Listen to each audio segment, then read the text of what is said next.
Hemorragias digestivas bajas.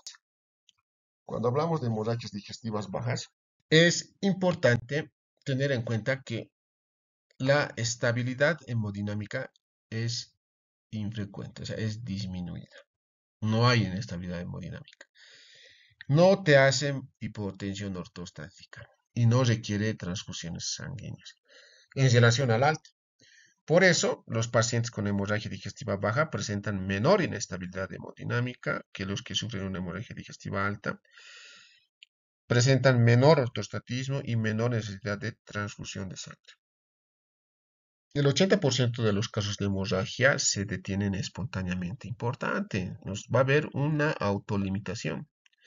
La mayoría de los sangrados digestivos bajos se originan en lesiones situadas en el colon, por si acaso.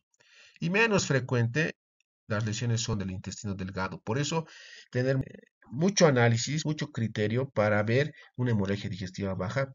Más van a ser las del colon que las del delgado y pensar en un estudio complementario para llegar incluso a determinar causa baja en de origen delgado, ¿no? Para hacer el diagnóstico importante, siempre la historia clínica, ya desde la afiliación podemos hacer un razonamiento clínico, porque es fundamental la edad, ¿no? Ya que las etiologías más frecuentes varían de acuerdo con esta. Por ejemplo, en los ancianitos mayores a 65 años, hay dos causas más frecuentes de hemorragia digestiva baja: angiodisplasias y los divertículos, ¿no? También tenemos que pensar en colitis isquémica en aquellos ancianos seniles portadores de alguna patología vascular arterial extensas, ¿no? Las varices, por ejemplo. Y en aquellos pacientes con 45 años o más, bueno, están pues en ese contexto de alteraciones anorrectales, lo diremos así, ¿no? Que lo vamos a describir en gráfico. Por eso hablamos de hemorroides, fisuras anales, enfermedad inflamatoria intestinal, divertículo de Meckel, ¿no? Estas últimas dos, obviamente, también hay que pensar en este contexto de pacientes de 45 años o más. Llave de oro: la presencia de dolor abdominal, ojo, hace, más una hemorragia digestiva, hace sospechar en una enfermedad inflamatoria intestinal. O la isquemia mesentérica, ojo, duele el abdomen más hemorragia digestiva baja, melena, ojo, isquemia mesentérica. Sí, ¿no? Hay que tener en cuenta eso, ¿no? La causa de dolor sugiere una angiodisplasia o divertículos, ¿no? Por si acaso. Si no hay dolor, hay angiodisplasia o divertículos. Esto vamos a entenderlo de la siguiente manera. Por ejemplo, cuando nosotros tenemos pacientes con alteración, con antecedentes personales patológicos del tipo D, estreñido, constipado, y hay con un síndrome constitucional que encabeza un adelgazamiento de una pérdida de peso, adelgazamiento, estaríamos pensando en enfermedades neoplásicas, ¿no es así? ¿No? También podemos encontrar pacientes con hemorroides, con fisuras anales y que manifiestan constipación y que te llegan a la consulta con dolor rectal. Presentan manchas con sangre roja en el papel higiénico o gotas de sangre en el inodoro, ¿no? Al final de la depuración. Entonces, estamos hablando en un contexto de alteraciones anorrectales que vamos a expresar a continuación. Radioterapia en pacientes con SEA de próstata, muy propensos a tener telangiectasias en recto como origen de sangrado. Aquellos pacientes seniles que han sufrido endoscopías previas con polipectomía, pues es un factor de riesgo para resangrado. No siempre hay que indagar estos antecedentes. También pacientes renales crónicos que tienen alto riesgo de desarrollar una angiodisplasia. Obviamente, estos pacientes no van a presentar dolor abdominal, como decíamos anteriormente. En el examen físico es importante recabar esta correlación de signos vitales y porcentaje de volumen perdido, ya que es para todas las hemorragias. Por eso vamos a hacer la evaluación hemodinámica, vamos a hacer una examinación de la orofaringe y vamos a hacer también el tacto rectal, porque tenemos que comprobar la existencia de melena o hematoxia, que es dato importante. En toda hemorragia tiene que hacerse tacto rectal, eso es lo que quiero decir, ¿no? Porque tenemos que tener en cuenta sobre los datos o la presencia de tumores, ulceraciones y otros. También tenemos que hacer una examinación, una inspección muy detallada sobre posibles causas de hemorragia, por ejemplo, las telangiectasias, pigmentaciones subcutáneas, la hiperlaxitud cutánea, fibromas, quistes sebáceos, tumores óseos, los estigmas hepáticos e hipertensión portal. Importante también en el contexto de neoplasias, las adenopatías o las masas. Entonces, estamos dando a conocer en realce la importancia de procedimientos que el interno o estudiante tiene que saber conocer y luego practicar. Podemos ver las alteraciones anorrectales desde un pólipo sesile, un pólipo pediculado, una colitis inflamatoria, una hemorroides interna, un absceso perianal, una hemorroides externa, una fístula anal, una fístula perianal, que está en un gráfico, y un adenocarcinoma de recto. Muy interesante esta diapositiva. Reiterar, a modo de mostrar solamente, que la melena también corresponde a ser una manifestación de hemorragia digestiva baja. Por este último párrafo, ¿no? Donde la melena no solamente indica sangrado del esófago, del estómago, del duodeno, sino es que también puede manifestar lesión del yeyuno, ilion y aún del colon ascendente, dependiendo del tiempo, del tipo, la causa y el tiempo del tránsito intestinal que tiene que ser prolongado, y también la distancia. Hay que considerar eso. Más de 8 horas, más de 60 ml en una trombosis mesentérica a nivel yeyuno. Obviamente vamos a tener este tipo de manifestación, melena, asociado a un dolor abdominal difuso. Entonces, mucho ojo con la trombosis mesentérica, ¿no? Que se puede manifestar con una hemorragia digestiva baja de tipo melena. Vuelvo a mostrar, muy importante. La hematoquesia, que también hay que indagar la enterorragia en sus diferentes tipos. Aquí me voy a adelantar, ya les muestro, es importante ver este video. Aquí, por ejemplo, si tenemos sangre que se origina en el colon izquierdo, tiene siempre un color rojo rutilante, como estoy mostrando, que puede ser un vinoso amarronado, que yo lo llamo por la experiencia amarronado, y nos va a dar a entender que estamos frente a una enfermedad diverticular, más aún si es un paciente senil. Si tenemos un sangrado de colon derecho, donde el tránsito va a ser más distante, más lento, y obviamente el tránsito va a ser más de tiempo prolongado por la misma distancia, se va a ser un color rojo oscuro, incluso marrón, pero que puede estar mezclado con materia fecal. Yo lo represento con esta imagen. Muy importante, ¿no? Podemos hablar de una colitis ulcerativa, pero en ciego, en colon ascendente, que puede manifestarse de esta manera.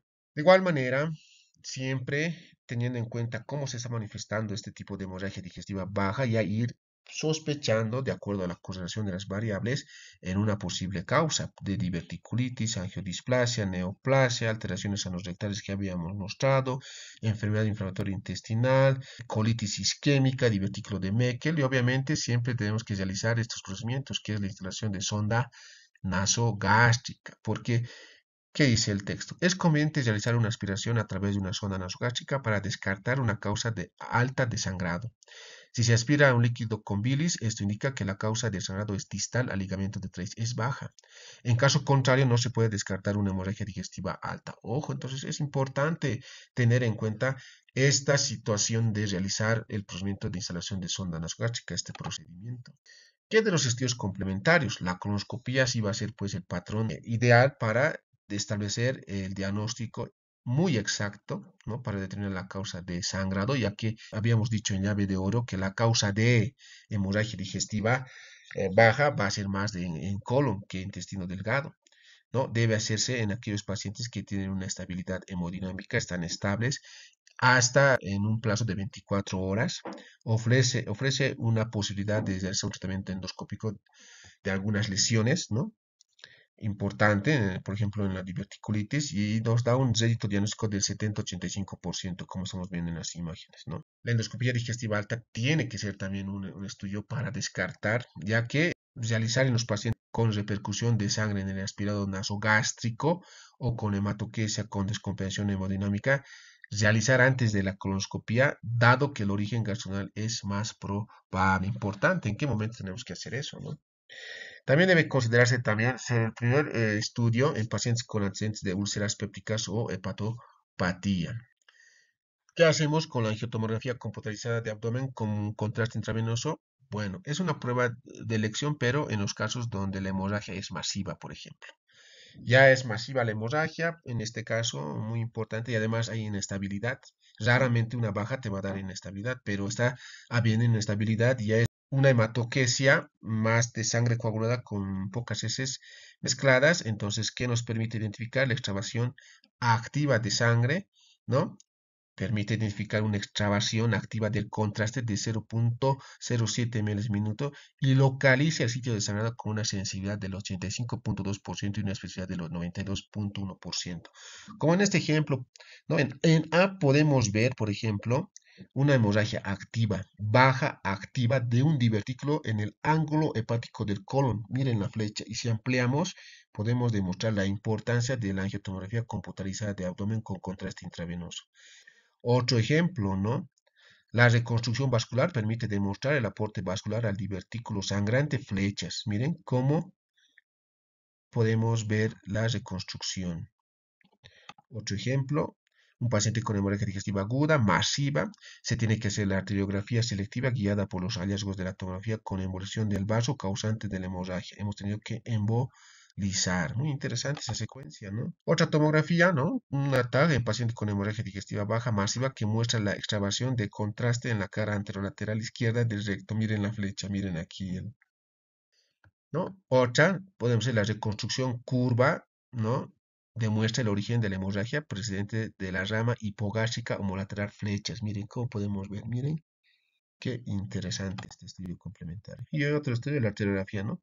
Digital.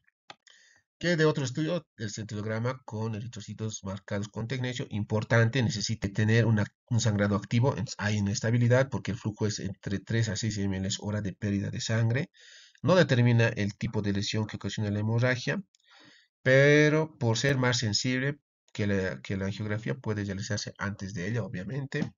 Está indicado principalmente en pacientes que continúan sangrado, en la cual la colonoscopia no ha dado el diagnóstico. Raro, o sea, tendríamos que llegar a extremo para hacer estos estudios, ¿no?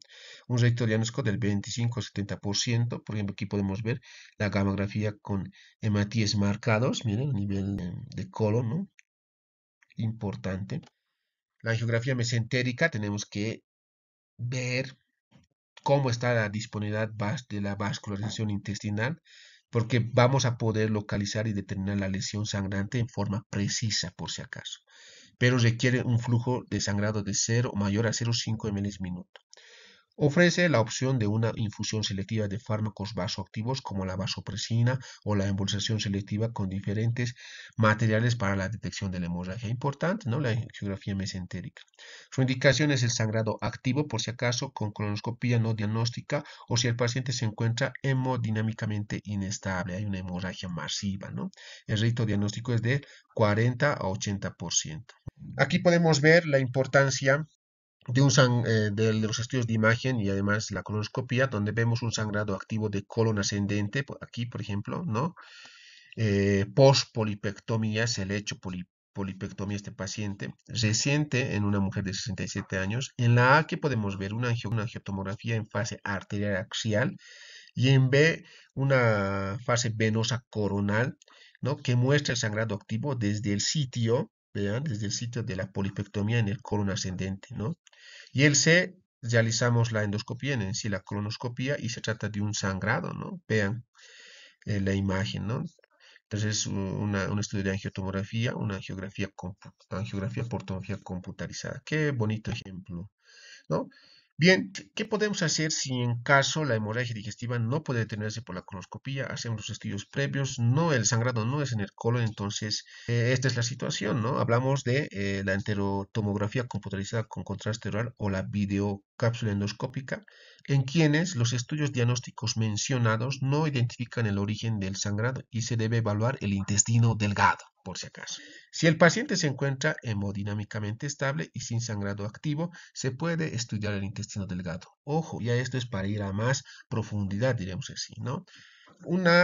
Que es una alternativa con una sensibilidad del 95%, la enterotomografía computarizada y una especificidad del 75%. Ojo, si el paciente es joven, debe considerarse como origen de la hemorragia el divertículo de Meckel, por si acaso, ¿no? Para lo cual se tiene que usar el centellograma con pertecnetato de 99 marcado, es el mejor método para detectar, con una sensibilidad del 85% y una especificidad del 95%. Por último, en pacientes en quienes, a pesar de todos los estudios complementarios realizados, no se ha determinado el origen de la hemorragia y continúa con sangrado persistente y refractario, hay que realizar la laparotomía exploratoria. Aquí podemos resumir el algoritmo diagnóstico de una hemorragia digestiva. Yo sugiero que agarremos ambos algoritmos para la alta como para la baja para abordar en nuestro futuro internado a realizar. Bien, nos vemos en otra ocasión.